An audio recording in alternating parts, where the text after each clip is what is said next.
We are back. Hey, folks, Phil Davis, Ancestry Lands, ancestrylands.com.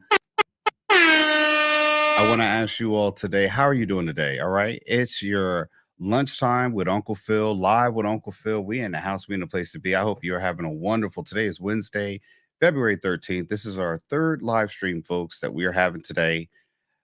Ancestry Lands, ancestrylands.com is where you can go to find property. We have vacant properties in the Southern California area and some in New Mexico, where we offer you land ownership with no credit checks, no low money down, and without the need for banks. Uh, we have many of different landowners at this time, people who own property. We do it without any credit checks, again, background checks. There's literally, if you make the payments, you can get the property, folks. We're here to help. That's one of the main reasons why you need to own land. Real estate is something that is always going to retain value. Real estate is something that can be passed down.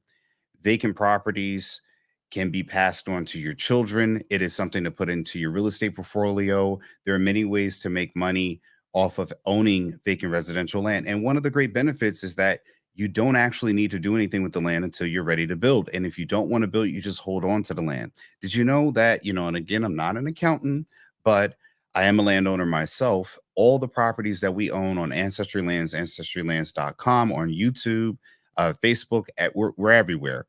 All of the properties my wife and I own and title. We are the owners of the property. We put our money where our mouth is. We've bought and we sell what we own. We don't sell what anyone else owns. We own it ourselves, and that's what we're selling you, what we put our money into. We got a lot of things to talk about. I hope you're having a great day, great lunch. If you're on the East Coast, you're having lunch right now. If you're on the West Coast, you might be having a coffee break this time, but great. I'm so glad you're joining us. We got a few things to talk about today. We're going to go over day 2 of the poop storm that is the Norfolk Southern train derailment. We're going to talk about that, how they're offering a $1,000 inconvenience fee to residents there. We're also going to talk about the emerging AI that is seemingly helping people. We have ChatGPT, which is really a big buzz right now. A lot of people love it. I do use it myself in some capacity, a small capacity, but there's a big problem brewing with that. While it does help small businesses become a little bit more, it alleviates some of those pain points. Corporate America and I guess the World Summit, they're looking at it as a totally different aspect of actually replacing us as a workforce. We'll get into that a little bit more too as well. We're going to talk about an historical figure of note. As this is Black History Month, I find that I have a problem with my children's school as they only celebrate, or they really don't focus in on Black History Month. They don't really talk about the multitude of Black inventors. We don't know about a lot of inventors from different races that have contributed to what we use now today. And it's not just about Black inventions or Black people who contributed in history. We need to highlight more of that on a whole. We're going to give out some health tips today. We're going to talk about some basic hygiene too as well for people out there, because I find that a lot of people don't know how to actually take care of their bodies that well. When I say that, I'm just meaning some basic health tips. All right. We're going to talk about a little bit of a known fact about land, and we're going to get into our new TikTok trend. We're going to try to figure out what the new TikTok trend is going into. What else have they created for us to know about today? I'm going to tell you some interesting things about TikTok. Again, we're going to open up a little bit more light onto that one. And then we're going to end it all with our Say It Ain't So Joe. That's going to be our last segment, and I'll give you my final thoughts. So let's get into it. We're going to talk a little bit about this Norfolk Southern. One of the things that I went through and researched last night that I found very, very interesting was that Norfolk Southern is owned by, I believe, BlackRock is one of the owners of Norfolk Southern. There was also, I believe, yesterday a chemical spill. This was an accident down near Tucson, Arizona, that had a chemical spill, but they said this is an actual accident. I believe that there are others that have talked about, what was it? There was another spill in, I believe, South Carolina as well. And I mean, one of the things we don't know is that many of the chemical spills, actually, there's like hundreds that happen in a month. We just don't know about it. one of the things that we're seeing right now is that this East Palestine, Ohio chemical spill is really on the map because of the devastation that it has caused.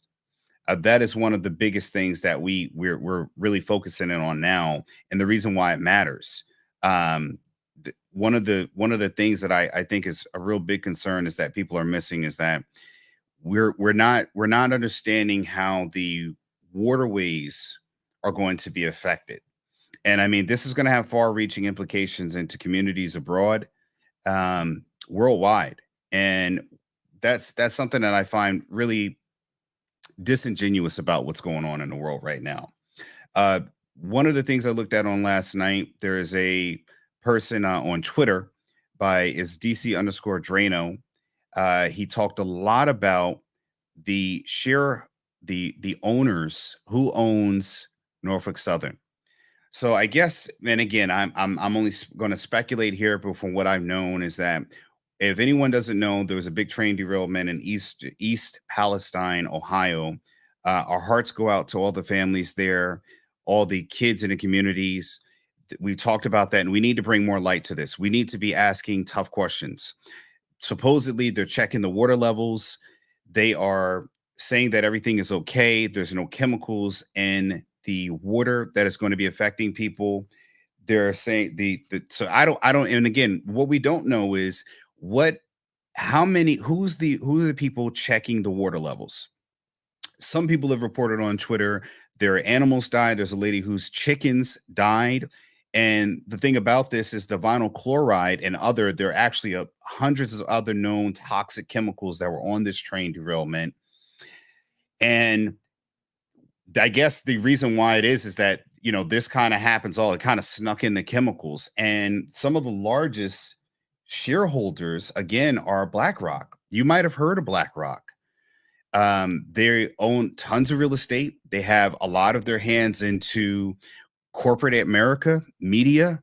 They're buying up a lot of homes all throughout America, owning tons of real estate, renting them out. So they're controlling real estate. They control the media. I bet they control the government. They have offices all over the world. And what don't they have their hands into? And that's something that puzzles me because I'm trying to figure out, we're being told, but we're not being shown.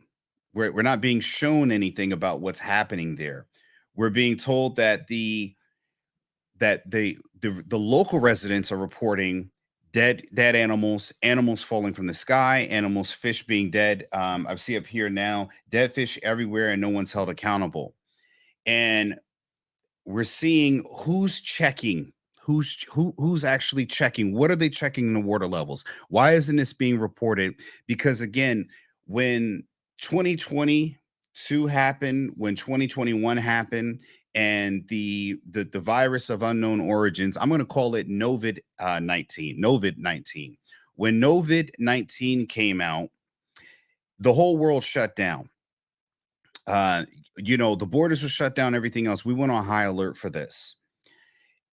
This environmental disaster that's happening right now, this happened, the reporting happened 10 days from the main news sources after the event happened. We had time for Super Bowl, we had time for everything else, but people are reporting their crops, their animals, dead fish, natural wildlife. And I'm going to actually pull up a map to show you how the southern states, all the way down to Mississippi, the rivers actually branch into the western states. So middle America, this all is affecting that. The real reason why you should care about middle America is because middle America is known, if you look actually on the United States map, middle America is responsible for the majority of farm cattle crops are growing in mostly middle America. Now we have DC, all these big metropolitans, but a lot of our food is shipped in from the middle of America. And again, the politicians are not telling us what we need to know. The residents are telling us what we need to know. The people who are actually reporting, the real journalists, are the boots on the ground residents who are reporting that this is much worse than what people are being told. This is a burn off. The corporate shareholders are the ones telling the media, telling the government how to handle this. These people should be subpoenaed. The Vanguard and BlackRock, actually, I mean, this is crazy. Vanguard's responsible for many people's retirements account. They are the major shareholders of Norfolk Southern Railway. They had there was supposed to be something about these brake laws that were on these trains. And again, I'm just reporting what I'm reading from people in Twitter. And there are some people who are what is this? Rogan O'Hanley. He's on Twitter. He's a lawyer, civil rights activist, Caucasian person. Shout out to Rogan O'Hanley. He's on Twitter. His Twitter tag is DC Drano. He's talking about this now. There is, and I'll share this right now with people so that way they can actually see this, because it's ridiculous. It's upsetting because what we're not prepared for it. We're gonna see the effects later, and then the questions will happen. One thing I don't understand about Congress is they do this grandstanding here. They have these execs up here. We've seen it from the Facebook execs. We've seen Google execs. We've seen Twitter execs. We see all of this grandstanding, people getting up here and asking questions. When are we going to get to the condemnation, the actual penalties for this? Because what I think happens a lot is we see them up there questioning these people, and they're asking the questions that we ask.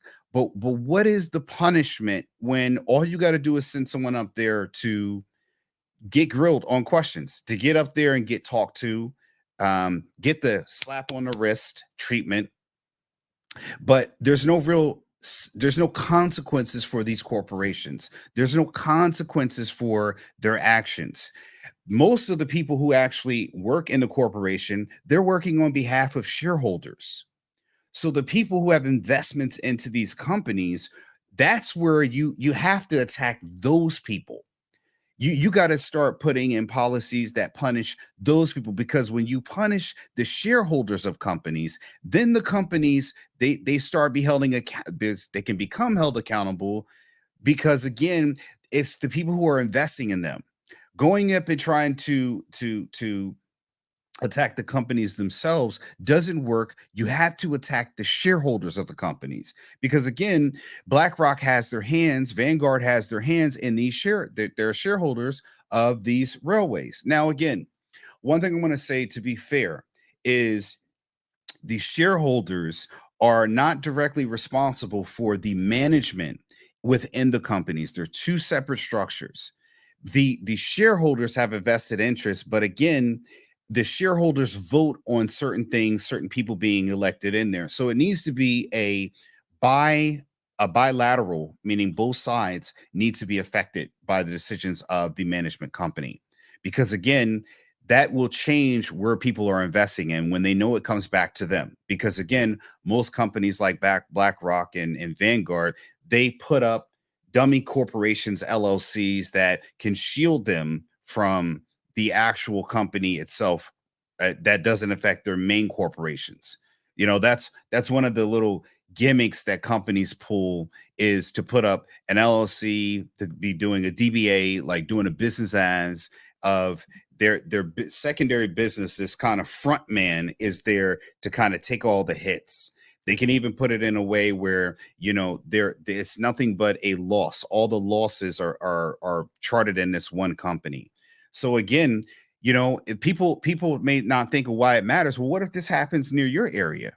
What are you not being told about things that are in your pollutants in your neighborhood, your residential area? You're in California, you're in Oregon, you're in Florida, you're in Texas. This doesn't matter to you. It should. You should think of it mattering to you, because you're going to need to drink water. It's going to matter to you because, again, the residents of East Palestine, they're not having the voice that they should have. When you had the fires in Northern California, I'll talk about that again. That was sent all the firemen from everywhere in the world came over there. You have the earthquake going on in Turkey and Syria, and our hearts go out to them. But I'm focused in on American problems right now because, again, our Congress is going to call these people in. Is there any investigation into their paperwork, into their books, into don't just bring them up to Congress. What is Congress doing? What's Congress going to do? You subpoena them. Where are the records? Where is the where they said these brake laws? I guess this had something to do with the type of brakes um, that were used to the brakes that are used for the train that would allow it to I don't know, stop, control speeds, things like that. They voted to repeal some of these brake laws. That's another issue. I'm going to share with you right now. This is currently what I've learned is that the chemical burnout that's happening. And again, I want everybody to be aware of this. The chemical burnout that is happening right now, the cloud and plume of smoke. I'm going to share this right now with you all. Okay. Share this right here. Do you see this cloud of smoke, people? This is creating a mushroom cloud that you can see from space. So all you UFO believing extraterrestrials, if you're out in space, people in space station, they can see what's going on in East Palestine right now. And the reason why I'm talking about this is day two is that we need to what'll happen in the news is they'll cover this right now because it's top story, it's trending everywhere, right? And then in a week or two, the residents of East Palestine will still be dealing with this. But this plume of smoke, this cloud of smoke that you can see from space, you can see this cloud of smoke. This is mixing in with the air. And again, the waterways that will be affected are going to be far. I'm going to pull that up now. I'm going to actually pull up the waterway system from East Palestine. Okay, let's just get a look on this map. Images here. Okay. Well, we'll try to get a good image of it about where this waterway is here. And that way people can kind of get a feel from okay, yeah, here we go. Here we go. We got it right here. I'll show you all why this matters. Okay. I'm going to enlarge the screen here. Make sure I have it on the right screen.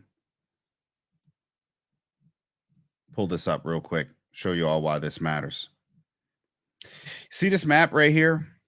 Okay. So we're going to look on this map. Okay. I'm going to bring this over for myself so I can see here. You can see my mouse here. Okay. This is where the right along the edge of Ohio and Pennsylvania. This is where the water system is. The plume of smoke that we saw earlier, the waterway system that drains down. That they say nothing is in the water right now, right? And the reason why I say we're being lied to is that with what's going on with the economy, with interest rates, with the looming recession that they talk about, we've seen videos and go look it up online, videos of them saying we should not tell them how bad our debt system is. We shouldn't tell them how bad. Why should we cause a panic?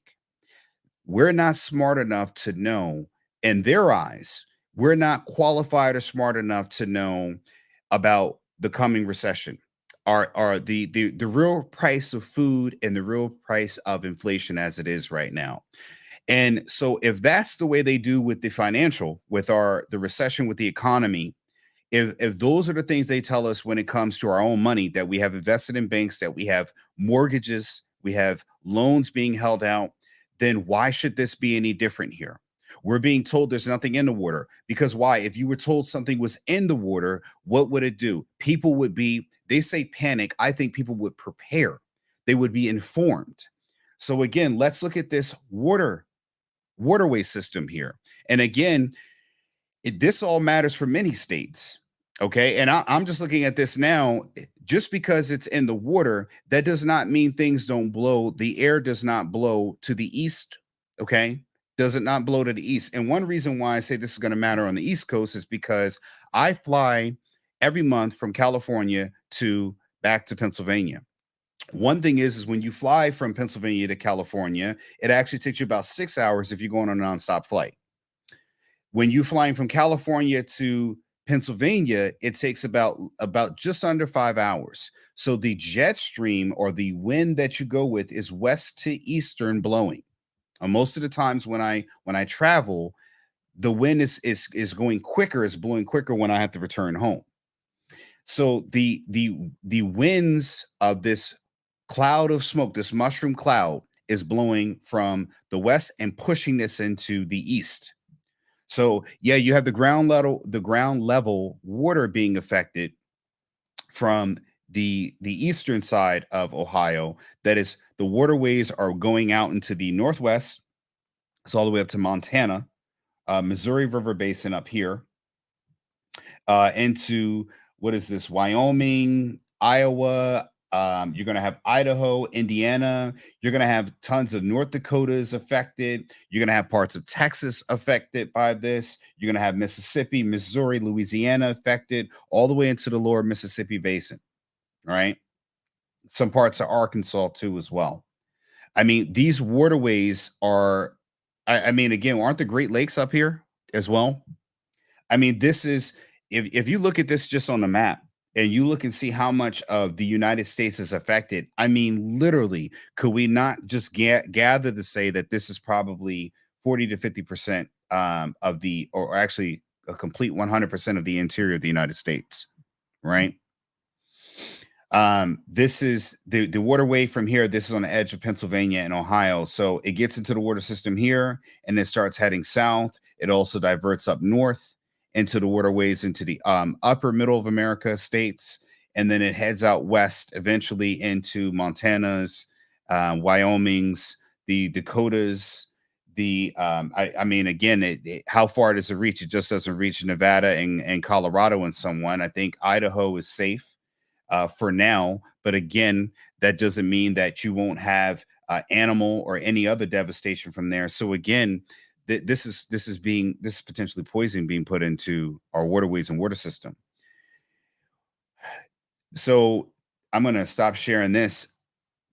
So in addition to, I think it's Pete Buttigieg, the Department of Transportation head, he's saying that, oh, let me just read this over here this is from Keem. He says, East Palestine train derailment caused chemical contamination of the Ohio River that supplies public drinking to over, you know what, I'll just share it so we can all read along. Okay. He says here, East Palestine train derailment caused chemical contamination of the Ohio River that supplies public drinking water to over 5 million people and affecting over 30 million people who live in the Ohio River Basin. Praying for everyone in this regions, animals falling sick and dying already in the immediate area. So one of the things that you figure out is that when the chemicals are being burned, okay, that we'll go back and we'll just let me just share this screen here because I want you all to see this plume of smoke here. The smoke goes up into the air, into the clouds. Okay, the air, then the smoke falls down, the particles fall down, moisture falls down into our air. It hits the ground first. The animals presumably die because the animals are closest to the ground. They're either breathing it because animals tend to sniff the ground as they feed, as they walk. Animals don't necessarily take showers, so things like that.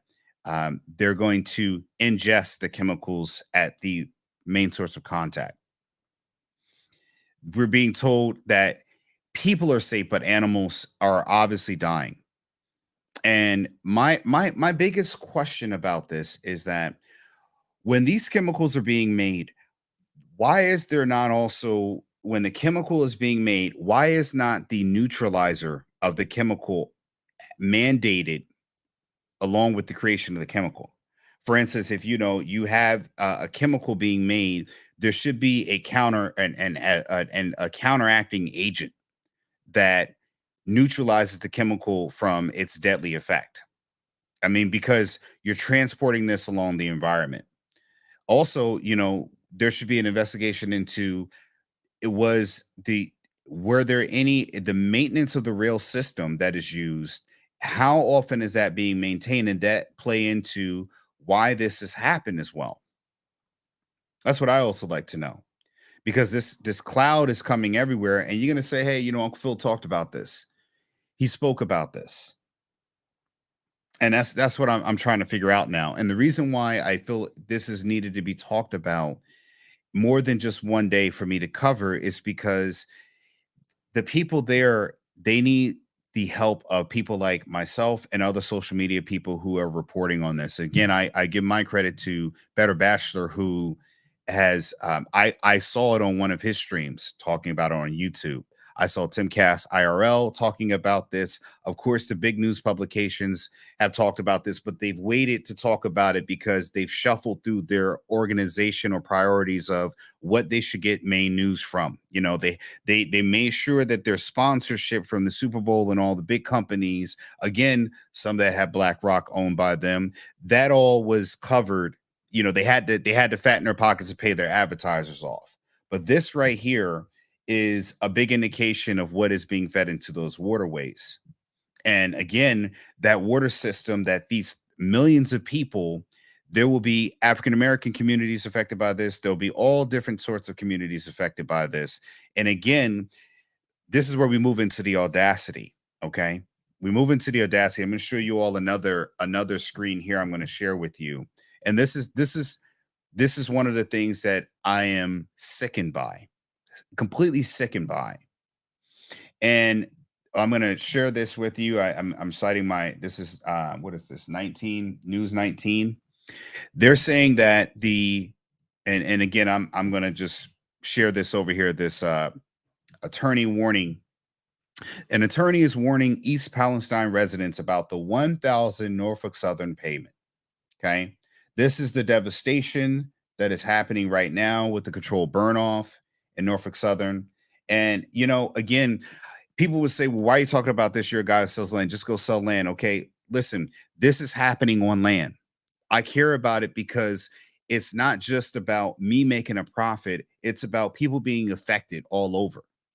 The people that will be displaced by this, by the areas that are now the people that are suffering from this. This is our people. American citizens will be suffering by this.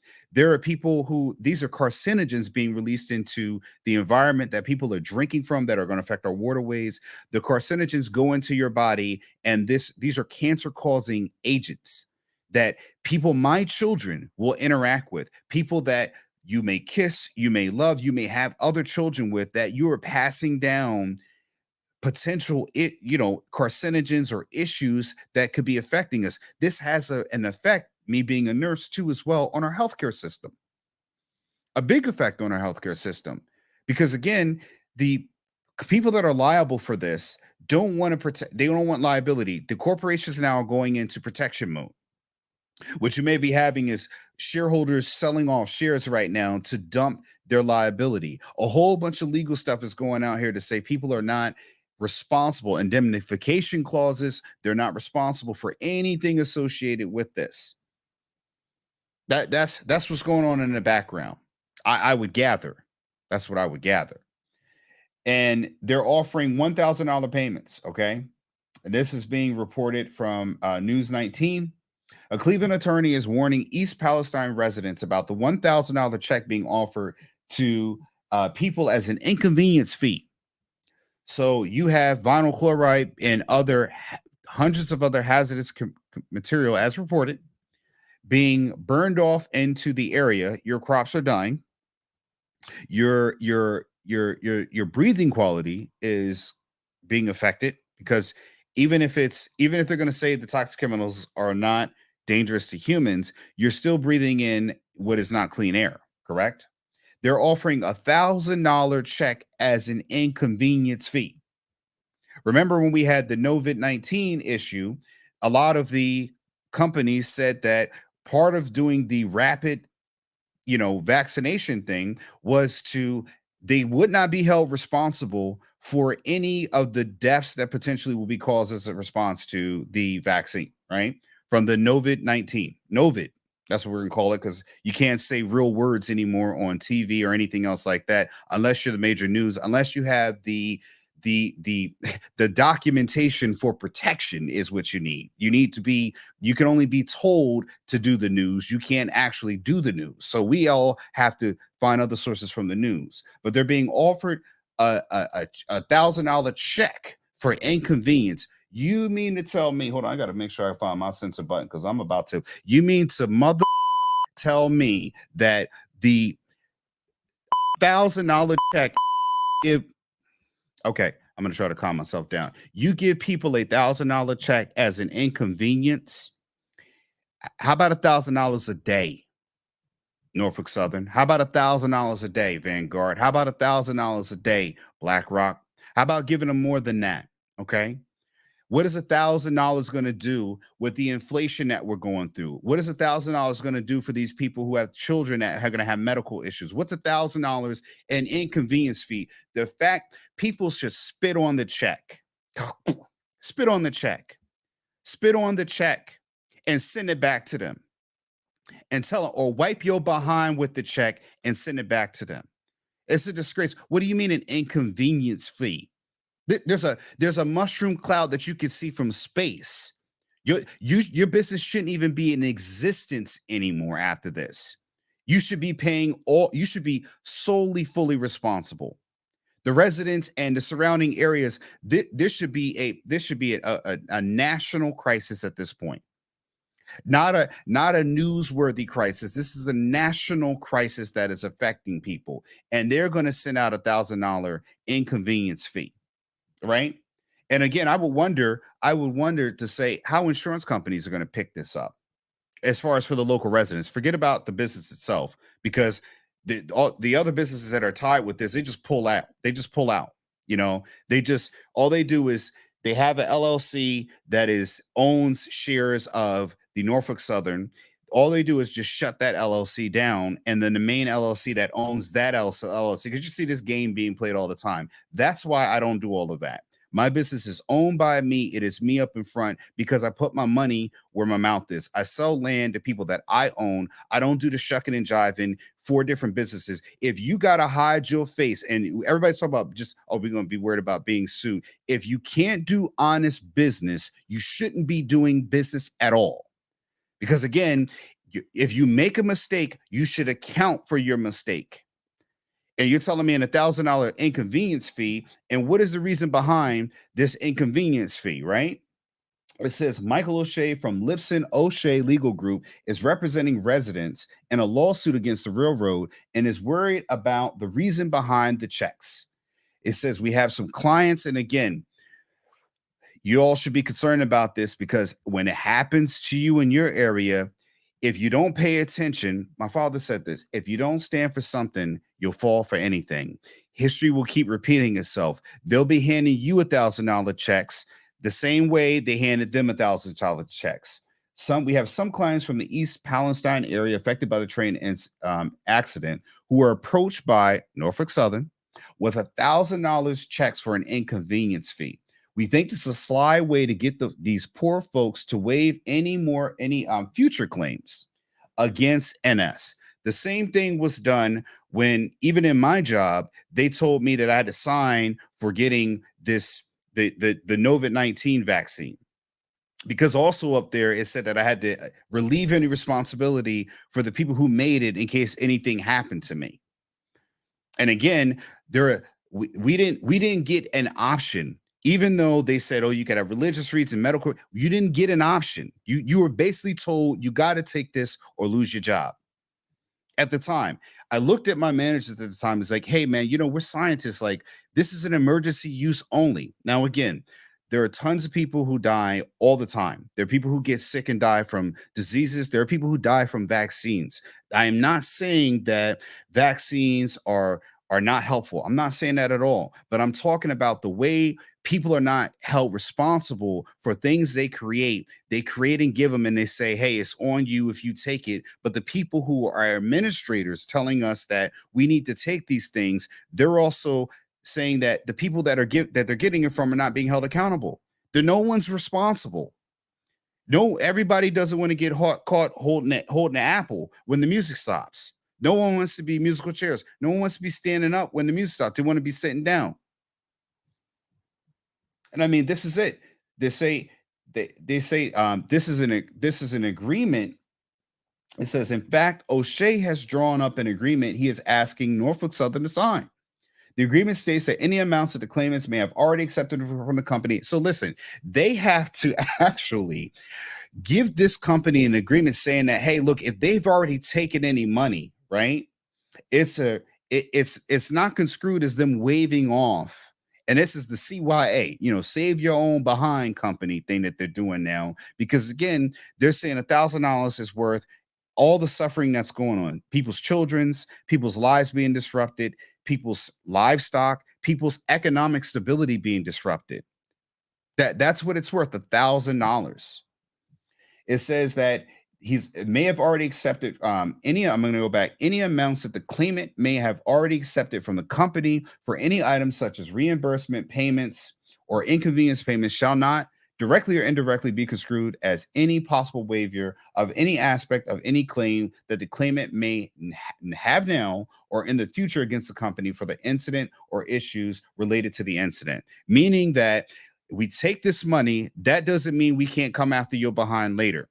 Because again, even the people that survive, even the animals that survive this, they are going to still, again, carcinogens are carcinogens. It don't matter if it affects humans or animals. We're still going to fish and eat from those areas. We've had this happen tons of times. And again, I'm asking the question, when you create chemicals, why are not the deactivating agents also created alongside of a chemical? Because again, if this happens, you're able to now, neutralize the chemical with the deactivating agent. Like a lot of times people in medicine, when people come in for like poisoning or anything else like that, we give them activated charcoal, to take or chelating agents to take the poison or the effective agent out of them. But I'm just saying, $1,000. I mean, and during it, that's what I'm just saying. Like, how are these companies able to get away with it? Our politicians say they're about us, and I'm just not seeing where they are about us. And day to day, again, I'm saying this, and I said this yesterday. We are so fighting between us. That is the plan. That's the game. That's the hustle. The hustle is to make man and woman, mother and child, father and wife, break us all up into when you have a nation of people united for whatever reason. You now have to make us red versus blue, white versus black, man against woman, husband versus wife, parent against child, man against woman. No, you need to be this. Don't put a label on me. We're not talking about educating and rising up and creating a stronger bit of people. And I'm not understanding it. If you run a nation of highly competitive and successful people, how is a country does that not make us more successful? The problem is that in this country, the people in the country, the people who run the country are bought by people who don't have an allegiance to the country, who don't have an allegiance to where we live at and making this country better. One of the things they want to build a new system. Here's your new system. $1,000 convenience. They say the Great Reset. This is what the Great Reset's about. $1,000 convenience fees. $1,000 here. And one of the things about the wealthy is the wealthy can just move anywhere. I'm going to bring you up to something else that I saw on Twitter, because again, I want to give this segment, and thank you to the people that are coming in. I actually like that. This is my third time streaming live, and people are watching me. People are sharing me. Thank you to my Aunt Lynette for sharing this too. Thank you for the people who are showing up and checking in, man. This is your lunchtime hour with Uncle Phil. I'm sharing this because, it hurts my heart that I got to explain to my kids why I didn't do anything. I've seen disasters happen a lot of time. I was actually in New York when 9/11 happened. I lived in Staten Island when I saw both planes, hit into the building. And it's all this time of like, how can I use my voice to say something, to stand up for these things? And I have a platform big enough to be able to talk about some of these issues. And if I lose people because of it, fine. If I lose family members that can't stand with me, fine. If I lose subscribers, fine. But again, I found a way to have a voice to be able to talk about some things that matter to me, because this is ridiculous, man. Somebody does something wrong and they give you $1,000 convenience fee. And again, that's just to get them out of the legal fees they're going to have to pay lawyers and probably the class action settlements they're going to have to do. They just don't want to pay all of that. So what do? It's the new hustle. Let me give you this check real quick. So that way you don't know that basically what you're doing is saying I'm off the hook for later on. So later on, if you find out you got allegedly cancer or any other illness or ailments that's directly related to this 10 years down the line, then we're not going to be responsible. And then here's the other corporate hook that they do. Because I mean, this is why I love about learning about land business and learning about how to build a business. This is one key thing why it doesn't matter what you do in this country. If you're a teacher, if you're a college student, you need to learn about running and opening a business, even if you don't open a business, because you need to understand the shenanigans they pull on regular people when you don't understand how businesses operate. Okay. Because you can create a business, then you can create another business doing as a DBA, that's doing business as. That allows you to create another LLC. And you see all these YouTube ones, you create an LLC, you put it in a trust and this, and this. That is great advice when you want to have an honest business that is in service of the communities or the people at large. When you're running a business like that, the problem with it is that everyone's looking to try to hustle because most people are not honest. They're not. So what do? They put this in here, and what will end up happening, you'll see in the future, mark my words, this company here will be dissolved and broken up into something else. Then it's your, because there's a legal trick. Then you'll be suing Norfolk Southern, but Norfolk Southern doesn't exist. They don't claim bankruptcy, and then that's it. That's how they'll do it. But really what happens is the DBA gets created and everybody just moves over to the other side. Now, I'm not saying this is what they're doing. I'm just saying this is that business game that they choose to do because they're not being honest. I would rather Norfolk Southern get in front of this and say, hey, you know what? We're out here. Our team members are out here on the streets. We're talking to residents. We're helping them move. We're doing this. Here are the chemical results every single day. Why the chemical testing being done should be public, displayed. It should be somewhere where we can see it, where everyone can review it, and they should be taking input as to what else should be checked. The animals should be checked. They should be blood tested to see what it is that killed them. So why are we waiting for more people? Why do we need to see people drop dead on the ground in order for that to happen? Why does it matter? If you're driving along a road and a person that's affected by this, they could potentially have an accident that takes or claims your life, even if you're just traveling through the town. That's how small that butterfly effect affects people, and people don't see it. And again, I'm saying $1,000 convenience fee. That's what they're talking about. And it could directly affect your life or a person that you love. It doesn't matter. So again, our hearts go out to the people of East Palestine, the people who are being affected by this. I'm not off. We're going to move to our next topic right now. and we're going to keep covering this day in and day out to bring light to what's happening there. Because this is going to be affecting us. Mark my words, you're going to say that I was listening here, Ancestry Lands on YouTube, hearing about what's going on, and this is now something's happening in my area. When you start getting health problems, you need to start asking questions. Could this be related to?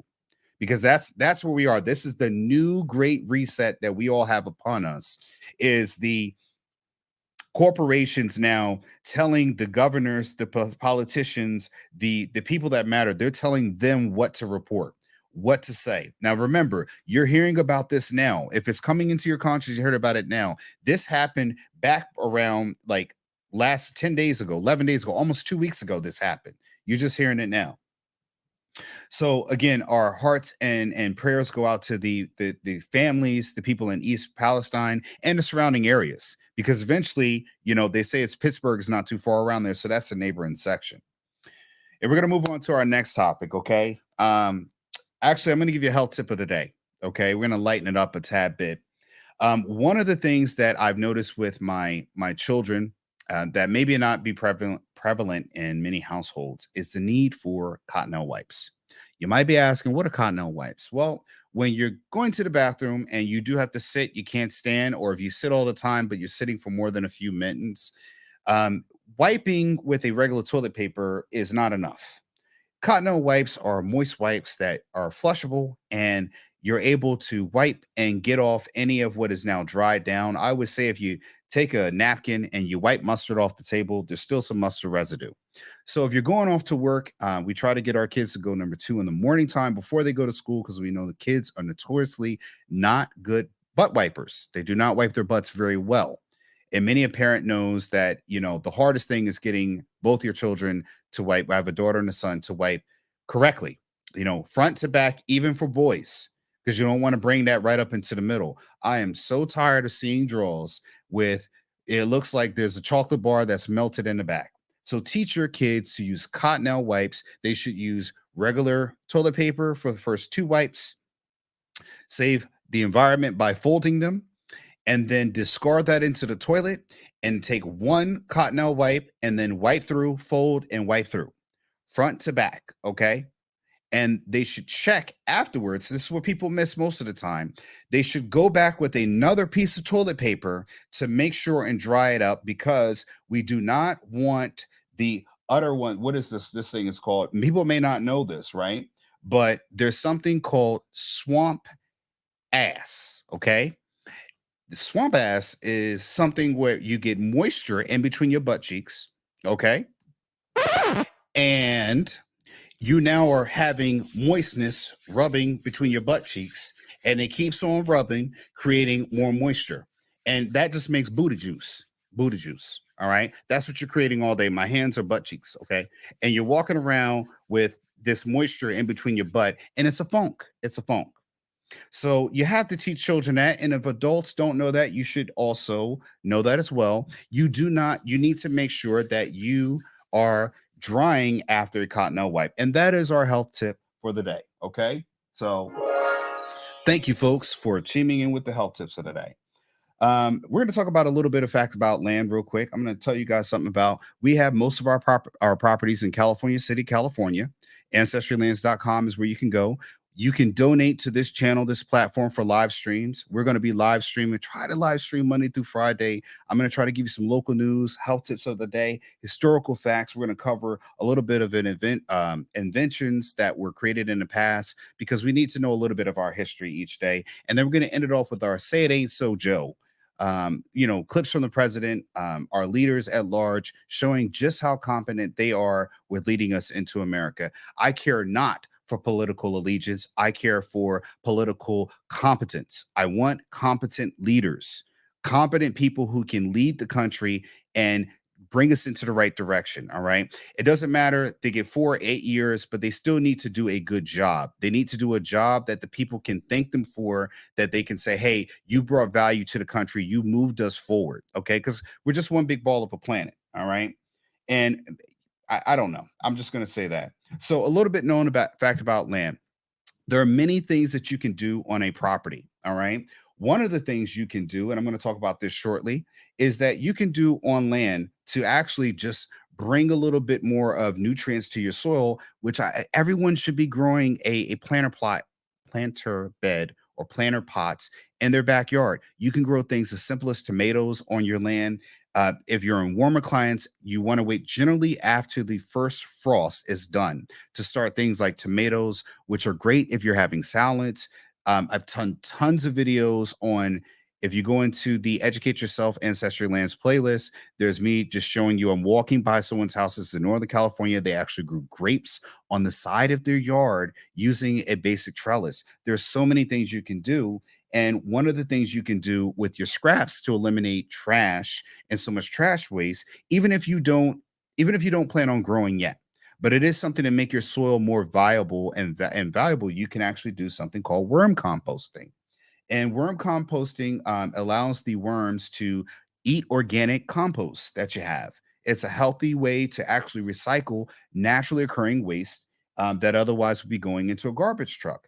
And you could use, I can't believe we're going to say this, a PVC pipe, and put it into the ground, and you can have different types of worms in there where you dump this in, and they will naturally break down your composting waste. And it's a little bit more into that. I'll cover that more, but I just want to let people know that is that the spring seems like it's coming a little early.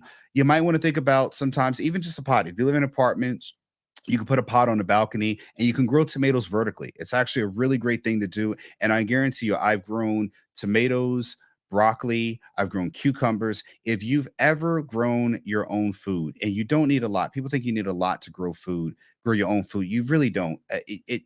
You need just a large enough pot that people have printers that are bigger than what you need to grow.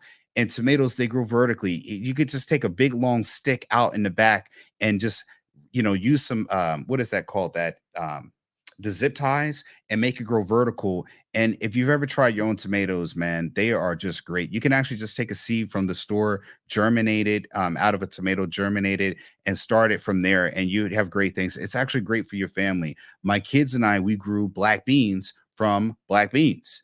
We just, and I let my kids grow it. He saw it, how it sprouted. It was a great thing to do. And we actually eaten those black beans, and we just grown them out of little styrofoam cups on our windshield, on our windowsill.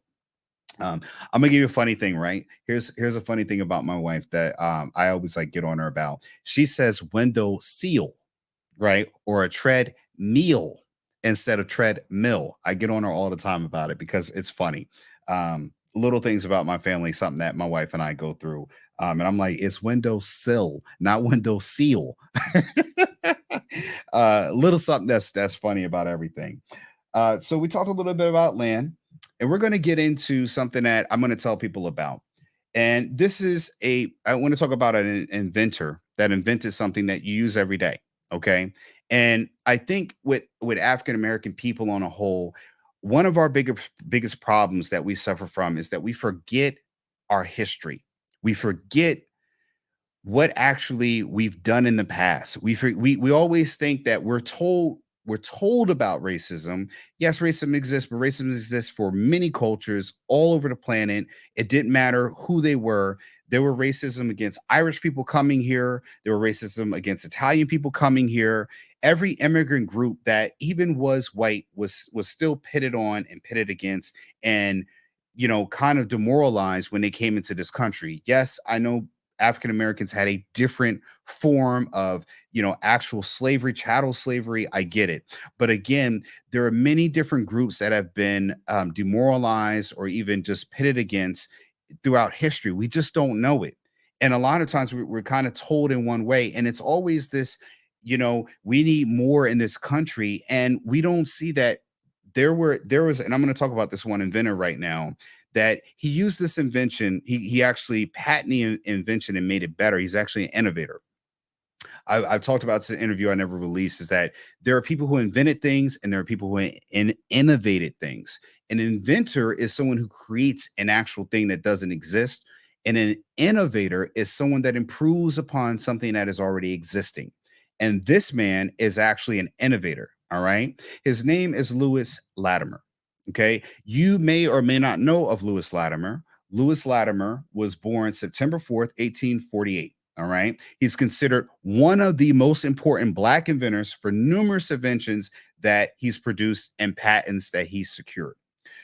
The reason why I bring this up is that I'm an African American. All right. My wife is Caucasian.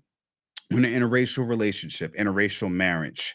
My wife's presentation of my culture, what she's been presented to, and as of what it represents my culture. I've had business partners who were Caucasian, and one of the business partner, he lived up in Connecticut. We had dinner, and he was saying that this is at the time where all the stuff was going on in the cities. They were vandalizing everything, and he saw what was my representation of people on the screens, tearing down Tiffany's and Co., going in and taking stuff, even though there were other races doing it. But that is his representation of our people. You may go back to a long time ago. There was cell phone commercial with Lil Wayne pouring champagne all over a cell phone, and that was it. The cell phone was waterproof. And that's so disrespects to Lil Wayne. He was paid to act a fool, and he did. He did. Setting my people back, tons of years back on stuff like that. Because again, our brightest was not shown. This was not shown to be what we could achieve, and what we have achieved. Lewis Latimer, I'm going to share this with you all because I want you all to see this. I want you to see this man's face and know what he looks like. Okay. This is Lewis Latimer here. All right. And you can find this man anywhere. One thing that I love about it is that the presentation of an African American male in 1848 to the day he died in 1928, he wore the attire of people who were successful and professional. He presented himself in a way that he did not have the uniform of people that are identified as people who are persecuted or denigrated in society. He presented himself as a businessman, someone of worth and value. And this is where I go into is that he came out of a time period that was more oppressive. 1848. You may not know this, but Emancipation Proclamation was around 1860 something, 1865. Let me just make sure I'm correct because I don't want you historical people out there. Emancipation Proclamation. I'm sort of good on my history. Emancipation Proclamation was 1862. So he was definitely born at a time where people were still sharecroppers, slaves at that point, and he was coming out of a growing up in a world and where he would be about 20, where he was truly in the post-slavery, which would be considered the Reconstruction period. One of the reasons why this man should get some worthy of note is that one of his innovations actually is something that we still use to this very day. One of his patents that he created, and that's his number two because he didn't just do one thing, was actually the grandfather of what we know is now the air conditioner. He actually patented what is called the apparatus for cooling and heating, which basically was a very rudimentary air conditioner. I've taught my kids and I, we actually watch this. I try to make sure that they watch an inventor or learn about an invention, a person of color, that because I don't want them to be presented with what they see on TV as a representation of my people. Like I said, with my wife, she being Caucasian, her presentation of African American or blacks is what she's either seen on TV, heard in the music, on the radio, and what is being portrayed all the time. It's not businessmen, it's not inventors, it's not this day in history. You see Martin Luther King, but then that's just it. What we see on portrayals is not blacks being good fathers, which they statistically show that we are good fathers to our children. It's everything negative with about what a black man is. And this is not just a black show. This is just highlighting on how an image can be misrepresented and it can become commonplace thought once it's implemented. One thing I've heard before is that black men and women do not have control over their image. We do not control our own media. So what is being told is being, or what's being sold is what is being put on TV and shown. I don't see stuff out about there about black families working together, black communities, or black men doing successful businesses, having success in the world. What I see is black men talking about gun violence or this gang banging thing. They got the drip. We got, what is it? What do we have now? Trap music. We have everything that is negative that is bringing to the forefront. Everything in our culture that's pushing to the forefront is something to bring us down. And again, I always tell other cultures this, like I told my wife, once they get done with us, you become next. We're practice, you're perfection, in the sense that once they get done perfecting practice with us, they now move it out into the other cultures on a whole. Because again, what we see now is again the culture of the United States on a whole is being affected by this dumbness, the stupidity that is incompetence. So I'm going to go back into here more about what he's done. We're going to go back into Mr. Lewis Latimer, okay, what he's done. And I love this. If you figured out, like, man, they never tell you this in school. My kids don't get taught this in school. They don't get taught this. Black History Month, shortest month of the year. You cover Mal. Yeah, I don't even know if they talk about Malcolm anymore, but you cover Martin. You might cover one other person, and then after that, you're done. So here's what he's done. We talked about he's had a number of inventions he's produced. Now, again, you got to remember all the people out there talking about we don't have opportunity. He did this at a time right after slavery. Okay, slavery's over. You now have more racism than anything because you have once enslaved people now going into being free people, and now they're competing for opportunities with everyone else after we've just had a civil war. So that's an economic decline in my book because the North was trying to rebuild the South.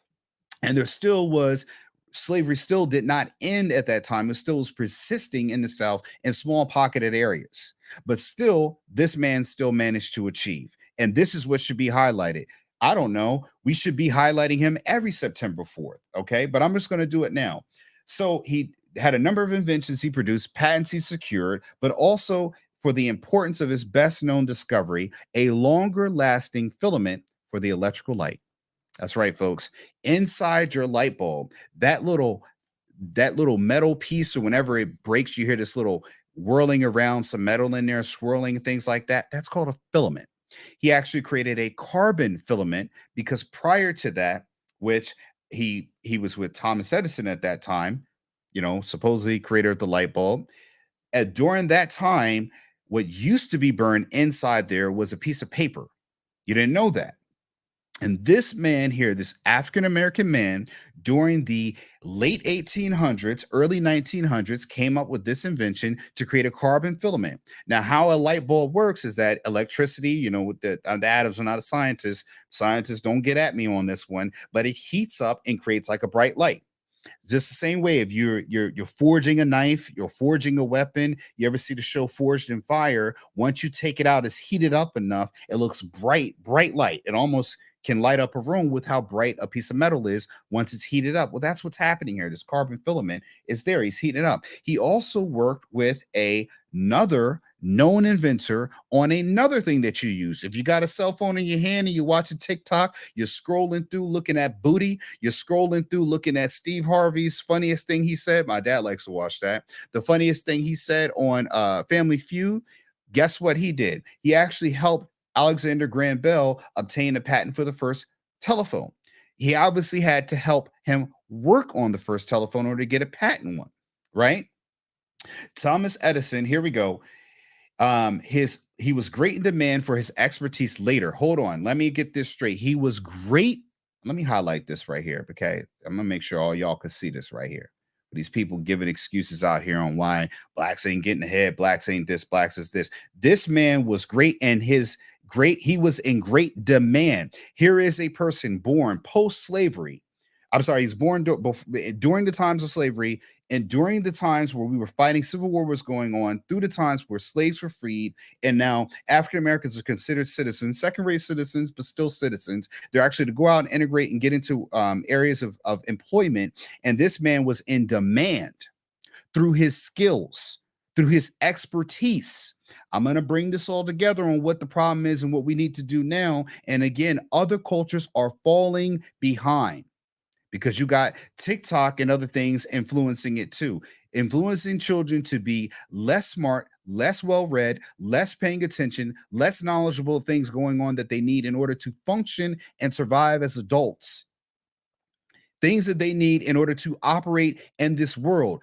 Don't forget, our children are going to be the ones looking after us all. Even if they're not mine, they're still going to be running nursing homes, just like we saw in the COVID-19, pandemic. Okay. We saw that nursing homes were run. People make decisions on if you go to the hospital or not.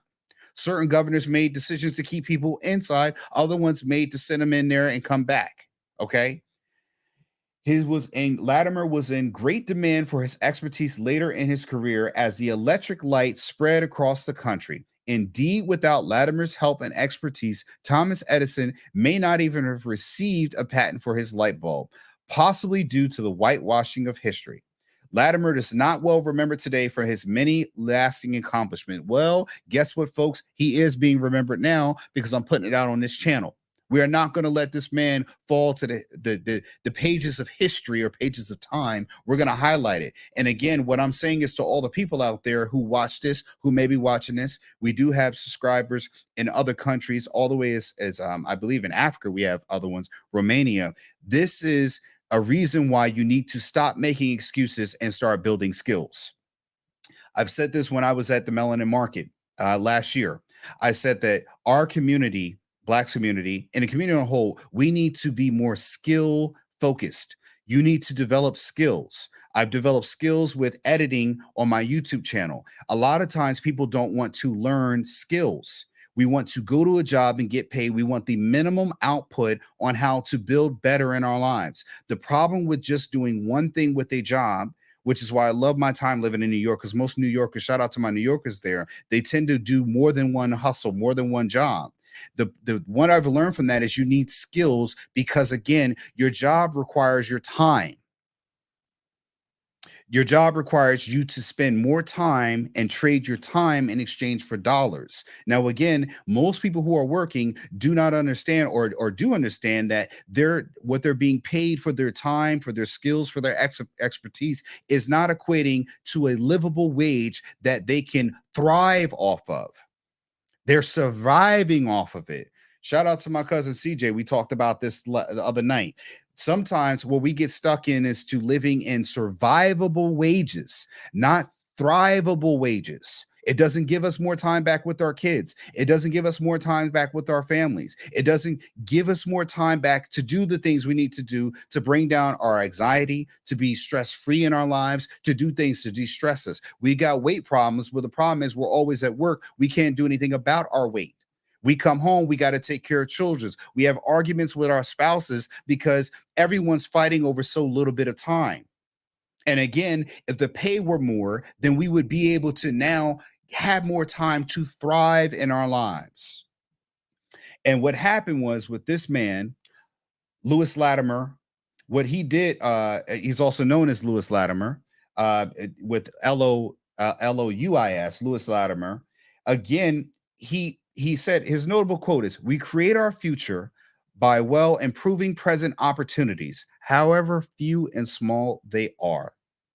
We create our future by improving by I believe that's how they spoke by then. By is like an by improving present opportunities, however few and small they are.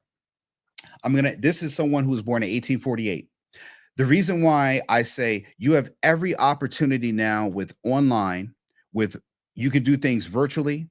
You have a talent, build on your natural talents. If you don't know, research what you may like or have an interest in, and start working on building what skills you can be employed outside of your 9 to 5, folks, to transition from your main job to making your skills employable, where now you can market your own skills to other people for services that you negotiate price on. You should be able to negotiate your wage for what you do, not be told what is the going rate. They say, what is the market rate? No, it is actually what is the surviving rate. That's what they give you. And the reason why I tell you that now is because once we get done with Mr. Latimer, I'm going to move it into why you're always paid a surviving rate, not a thriving rate, because as soon as they find something better, they're ready to move on from you. They're ready to get rid of you. I always told my father this, and my brother this, is that once you're gone, they'll have another replace you. I'm a nurse, been a great nurse, but hey, another 2 nurses that are bad, or 2 bodies, or 2 not as proficient, competent, practiced nurses, their bodies in a hospital. You need someone to take a blood pressure, you can get someone to do that. Half the times they start having people do double duties. You'll sometimes be a nurse manager at night because we're short, this, that. I don't know how many. I've been a nurse for almost 20 years. Actually, in May, I'll be 20 years of a nurse. And how many times I've heard, no matter what hospital I worked in, from New York, Arizona, California, how short we are. Despite nurses making good wages, but not thrivable wages, right? So Mr. Latimer here, what he did, and I'm going to talk about this the telephone right here. Here we go with the telephone. He co-invented an improvement on bathroom compartments for train. This is 1874. I mean, this guy did a whole lot here. 2 years later, he was sought as a drafter by an instructor of children who were hard of hearing. The man wanted drawings for a patent application on a device he had created. The instructor was Alexander Graham Bell, and the device was a telephone, which I'm sure has something to do with modern day hearing aids, because the technology is somewhat the same. This is a Black man, African American man, sought after by everybody's heard of Alexander Graham Bell. They've had companies named after him, working late into the evenings. So he was a person that put in the work. High value man, that synonymous that we talk about right now, but the man was putting in extra hours, late evenings. He labored to complete the patent application, which was submitted 2 years later. just hours before another application was made for a similar device. With Latimer's help, Bell won the rights to the patent to the telephone. Black man did this, folks, and it's never talked about, right? So moving on again, I'm not going to get too much into it. We're not going to make this all a history show. But again, you might have heard of this one. I love it. In 1880, right? So let me just do a quick little math here. 80 minus 48. This man was 32 years old, 10 years almost younger than I am, right? 32 years old. So by that time, you're in the heat of what is considered racial times. Hold on, let me find out something. When was Black Wall Street burned down in Tulsa, Oklahoma? When did that happen? 1921. Okay. So again, the reason why I looked that up, folks, 1921, Black Wall Street, the massacre that happened in there, they burn everything down, Tulsa, Oklahoma, where Black Wall Street was burned down. This was near on some odd 41 years before that happened. Okay. This man, so you can't say that he was in a better time. You can't say he didn't have more opportunities. You can't say he was being oppressed, because he was. He was in a time period where there was more oppression. My children, biracial as they are, being raised to understand that they're African American children. They go to school with white children. There are Black families that go to school with at my children's school. I've gone to places where I've been a minority myself. I've never been not allowed in any of these places. Most of you people out there that are complaining about opportunities, whatever else, you work for white employers. You're still given an opportunity. What he did was labored. The word labored, which means he worked hard for opportunities. And what I'm saying is that we need to stop making excuses. We need to start building skills. I'm not coming down on any community. What I'm saying is skills need to be taught, and still skills need to be sought after. Okay. One of the ways you do it is if you are a person that owns a business. We've got tons of businesses that I've seen in the melanin market. Shout out to the guys over at the melanin market, Corey X and Maurice. I love what you guys are doing, but the skills need to be taught down to become legacy businesses. I talked about this yesterday on my live stream. Legacy businesses are the key to building skills that are generational skills. You can build generational wealth, but in the case of Tulsa, Oklahoma, and kids that blow money and are financially illiterate, generational wealth can be lost in a matter of 2 generations. Okay. What's the one like that? My grandfather he walked to school. His son took a bus. The other one took a car. And by the time the great grandson drove a Ferrari to school, and by the time he got to the great grandson, they were back walking to school again. Generational wealth can be lost. Generational skills can be built and improved and innovated on. What we need in this country is for people to start building generational skills. That needs to be developed and propagated throughout not just your family, but other people that work. I have people that work for me. And what they need to be doing is saying, hey, here's how you can build these skills to be employable by other people and other businesses like mine. Because when I have a legacy business, my posting manager, Eric, the people that work for me, their children, if they have children, can be future employees from the business as it grows that my children will run one day, which means there are jobs that can be already fitted for them because they have the base knowledge and skills, or they can negotiate a higher value than they could walking into an employer that has a list of job descriptions that are not built to your actual skill set. You are just going in and signing up for surviving labor, not thriving labor. Back to Mr. Latimer. Okay, because I just want to show you all what he invented so you can understand what a filament is. So this is an educational show as well as somewhat entertaining. Okay, so again, right here, after relocating to Bridgeport, Connecticut, he was hired as an assistant manager and drafter in 1880, 32 years old.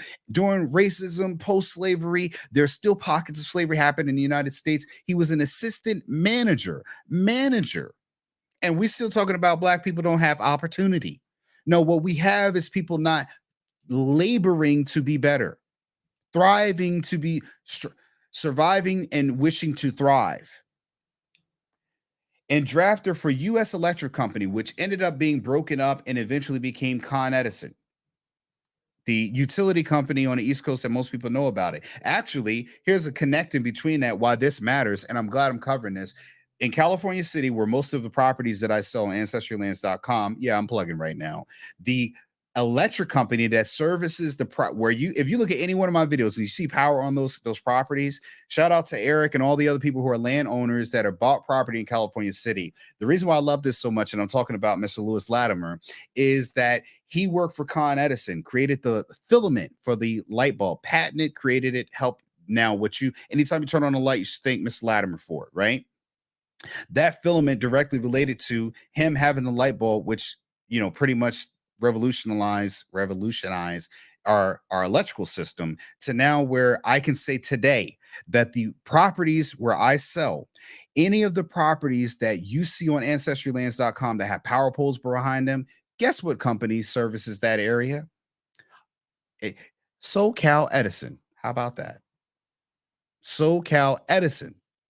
You mean Edison like Thomas Edison? Yes, that Thomas Edison.